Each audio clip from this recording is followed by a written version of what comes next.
All right. This is Second Thessalonians. This is If My People Bible Reading, part 185. And Paul's now written a second letter we're about to go through. He wrote to the Thessalonians um, called First Thessalonians. And some of you have wanted to know explain this once again, why my regular Bible, Matthew, Mark, Luke, and John, and then Acts, you know, why isn't Acts? Because Acts was right from the beginning. Um, okay, I understand. Pardon me for not being more plain. Um,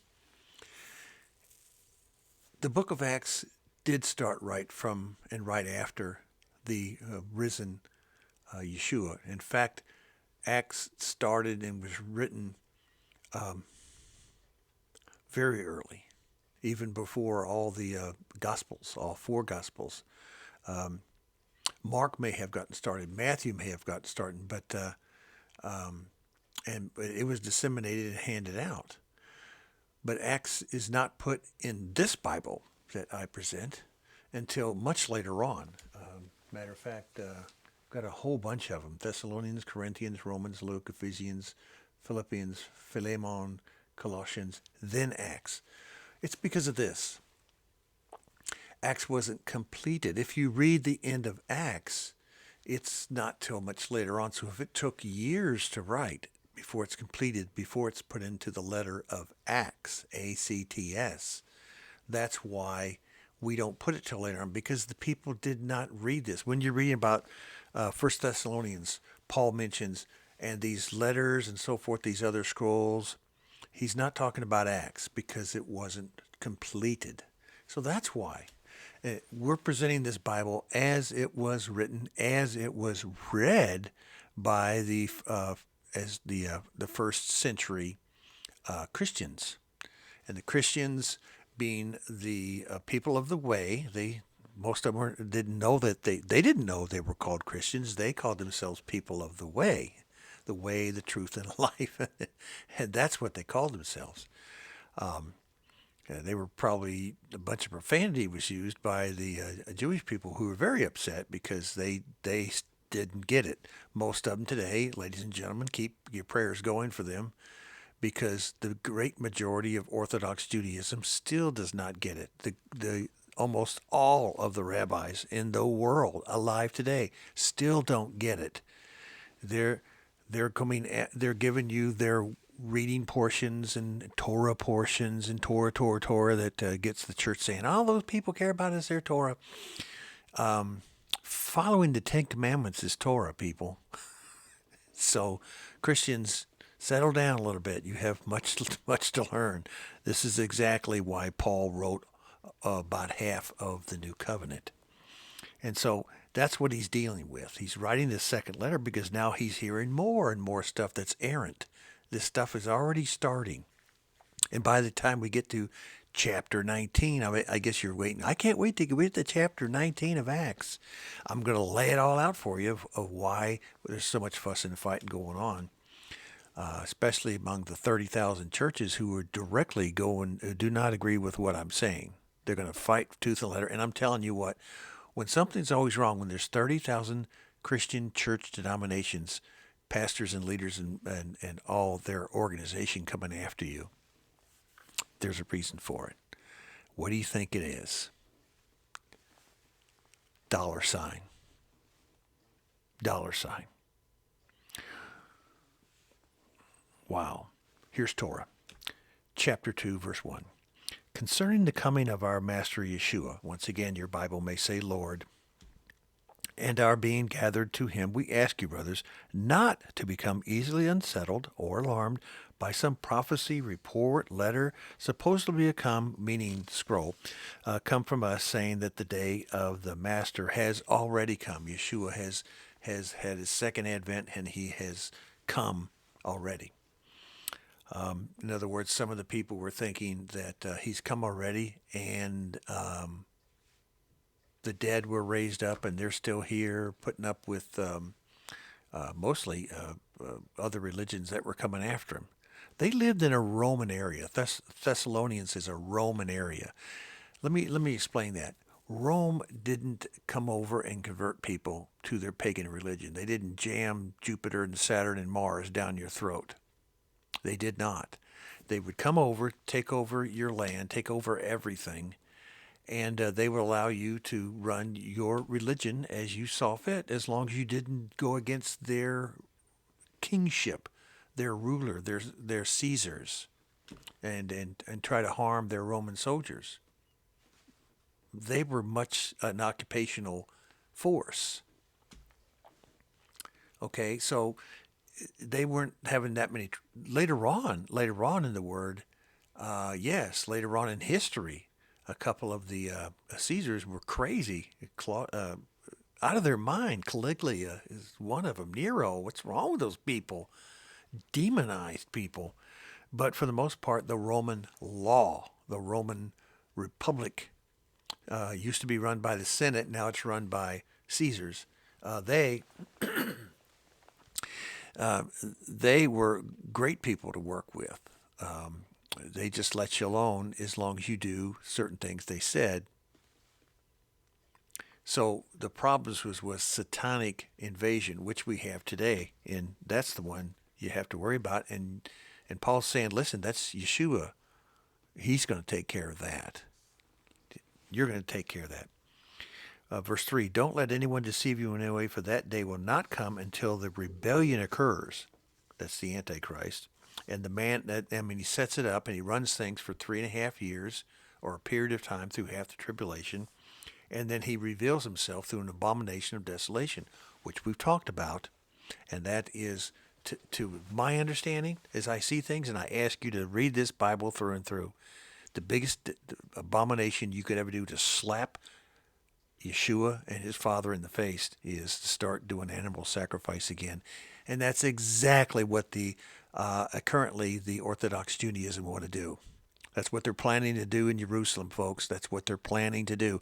And so many Christian organizations are backing them. And so many, unfortunately, a number of Hebrew roots groups that are so caught into messianic, academically, talkically, walk like me, wearing and looking just like a Jew, dancing a say certain kind of prayers. Wrong.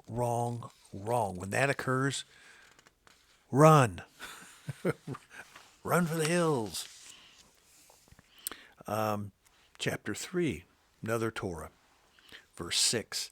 In the name of Master Yeshua Messiah, we command you, brothers, to keep away from every brother who is idle and does not live according to the teaching you received from us. Every brother who is idle, well, that's because they think they're going to be taken up. So they even quit their job. That happened so many times in history. That happened at 1000 A.D. The Christians in those days thought the same thing. They thought that the millennium period, 1000 A.D., was going to be the rapture time. And so many preachers today have set times and dates and so forth in 1986, and then who's Khrushchev and who's Gorbachev and who's Nixon, and they're all Satan people. And this stuff just never ends. It's just a circle of stupid lies, one after the other. And it says idle. That means that, you should get up and work for a morning. And later on in one of Paul's comments, he says this: those that do not eat, those that do not work do not eat. Oh, so much for unemployment insurance today. That really, running your family, unfortunately, for generation after generation after generation, and nobody in the family works. The newest thing in Michigan and the northern states that allow the last 20 years people from the Middle East to come from Islam to set up, and it's because they vote Democratic, to set up an entire state of people that are unemployed. Well, how are they unemployed? Because they can't have 4 wives. That's against the law. But you can have 4 concubines, and 4 concubines, each one having children. So these 4 women can file for unemployment, never work. Their children can live off the government. So we're talking 20, 30, $40,000 per woman. Now multiply that up and see how things are going with idleness in this world today. Do you think things are going to go well for them in the last days? I think they will be buying and selling because the word says so. Until Yeshua returns, there will be a continuation of buying and selling and marrying and giving in marriage. But what kind of marriages do we have today? What kind of marriages do we have from husband and wife? Now we have husband, husband, wife, wife, lesbians, bisexuals, gays, transgenders, queers, pansexual. Now these are, I'm not making fun of them. This is what they call themselves. The pansexuals, the intersexed agenders, the asexuals, those in bestiality, those in necrophobia or whatever you call that, relationships with the dead. That still goes on, folks. The Umbro Society, the United Men Brothers Resistance Organization, which is supported by NAMLA, the North American Men Boy Lovers Association. There's your giving and taking in marriage too, just like in the days of Noah. You understand that now? Just like in the days of Sodom and Gomorrah.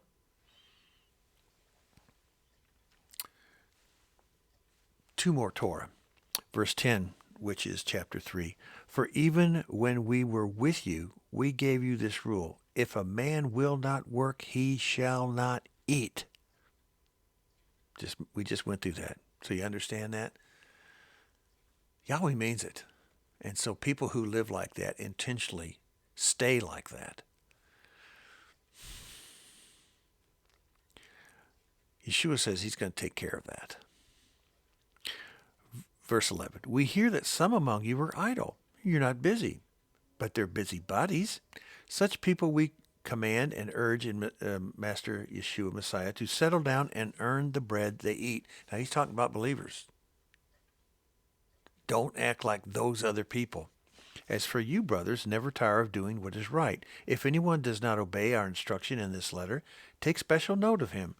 Do not associate with him. Be separate. And regard him as an enemy, but warn him as a brother. We comment this. Now, let me end it in verse 16, 17. Now may Master of Peace, Master of Shalom, himself give you peace, shalom, at all times and in every way. Master be with all of you. I, Paul, write this greeting in my own hand, which is distinguishing mark in all my letters. This is how I write.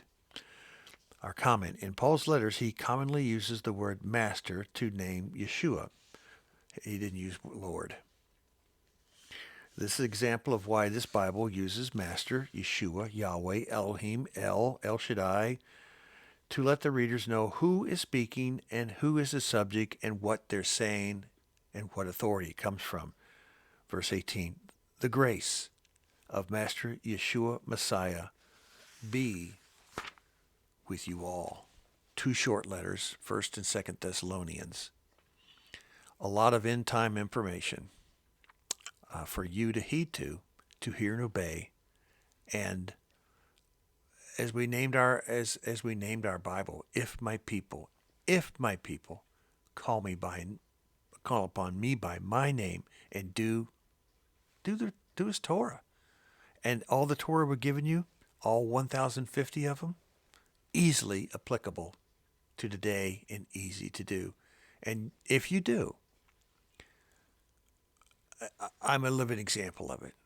Your yoke that you burden on your shoulders lightens.